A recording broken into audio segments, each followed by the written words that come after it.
Donc moi je suis d'origine bourguignonne, j'ai eu ainsi l'envie d'associer avec des cépages 100%, le 100% Carignan et le 100% Grenache avec le terroir de Tresserre, le terroir du domaine qui est le terroir des Aspres, un terroir très argileux, très caillouteux. Donc on est allé faire un tour, on a vu qu'on était toujours assez vantés, oui. Hein, même quand dans certains endroits on n'en a pas beaucoup, dès qu'on arrive en haut, là où il y a le Mas Vaquer, là où il y a le Pla del Rey, où a eu lieu la bataille du Boulou, on a toujours beaucoup de vent, beaucoup de... Voilà, c'est très vanté, c'est très frais. Ouais. Donc ça c'est plutôt bien pour nos terroirs. C'est un avantage, ouais. C'est un avantage d'avoir cette fraîcheur et ce vent qui ramène toujours quelque chose de sain. On n'a pas beaucoup de maladies, donc ce qui fait qu'on peut travailler en plus que raisonné et en raisonnable. Alors bio peut-être un jour, pour l'instant toute la démarche est faite pour, mais la revendication ne vient pas, ça arrivera peut-être un jour. D'accord. Et au niveau des assemblages avec le Carignan, le Grenache et la Syrah, on a la cuvée Côte du Roussillon les Aspres, qui est une cuvée qui reflète bien à la fois le terroir, la complexité, ce côté ravin, garrigue, il y a des bois, il y a énormément de végétation autre que la vigne sur le terroir des Aspres, qui donne une grande biodiversité. Donc on a des parfums de cystes, des parfums dans les vins blancs, des parfums de genêt, dans le côté Aspre, on a ce côté terroir très caillouteux, très minéral qui ressort. Et donc avec un petit peu d'élevage en cuve et en barrique, on arrive à avoir des vins qui ont un côté très soyeux et toujours la fraîcheur, l'acidité qui redonne le peps en fin de bouche. Depuis que les vendanges aient eu lieu vraiment très tôt finalement au niveau de l'été, est-ce que ça va jouer sur le millésime justement Alors ça a joué dans le sens où il fallait pas être en vacances début août. Il fallait préparer la cave. Ouais, j'ai commencé le 16 août. Le 16 août. Psychologiquement, j'étais vraiment pas prête à manger à cette date-là. Ouais, c'est vraiment très tôt. Non, dans mon esprit bourguignon, les vendanges c'est en septembre, c'est pas. Là, 16 août, voilà, il fallait être. Il a fallu vraiment immédiatement. Et on a, assez bizarrement, on a un peu enchaîné derrière, et ça s'est.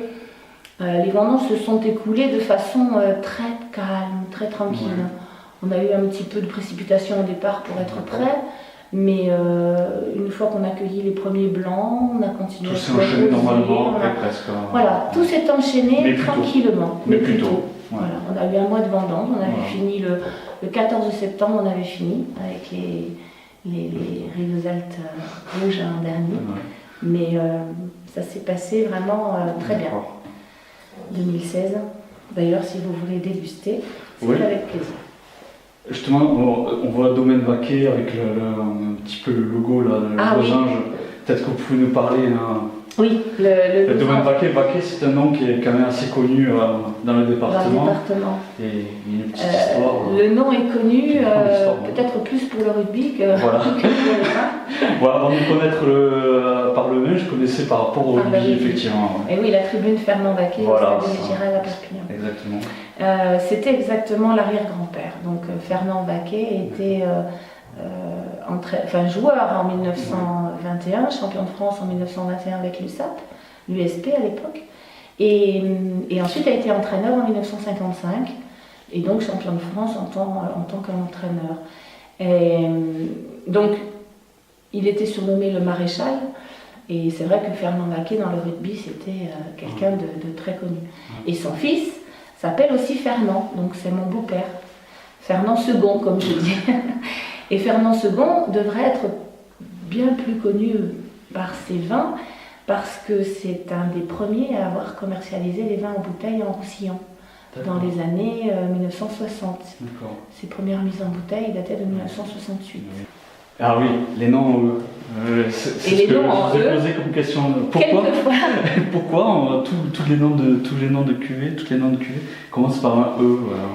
À l'exception, epsilon, exigence, Expression, éphémère. Éphémère, il y a esquisse, Esquisse, en blanc, voilà. escapade. Donc ça vient d'où en fait?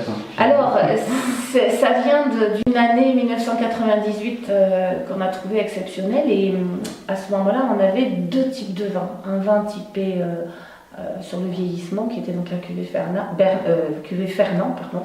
Oui. Un vin typé sur le vieillissement, la cuvée Fernand, et un vin plus sur le fruit, sur le côté jeune, la cuvée Bernard.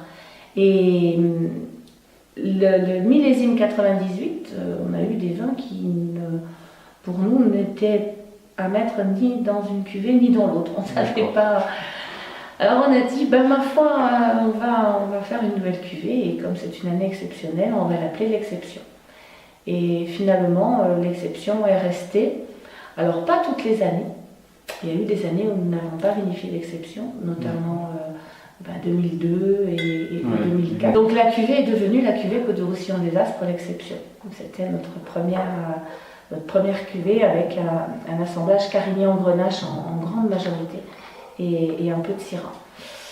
Et ensuite, on est parti sur l'adéquation terroir-cépage avec les 100% Carignan, 100% Grenache.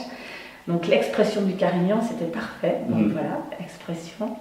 Pour le Grenache, là on s'est amusé un peu, on s'est dit on va chercher aussi un nom, exigence. Il faut être très exigeant avec le Grenache, sinon si on dépasse une certaine maturité, comme on disait tout à l'heure, on va avoir quelque chose d'un peu lourd.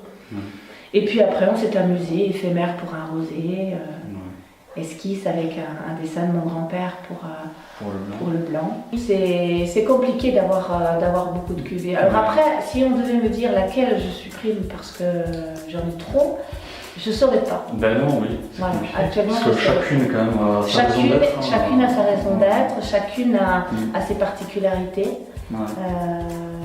Et sincèrement, je ne saurais pas laquelle éliminer. Alors quand je dois faire des dégustations avec 4 vins, c'est à chaque fois un casse-tête, qu'est-ce que je mets? Oui, c'est ça.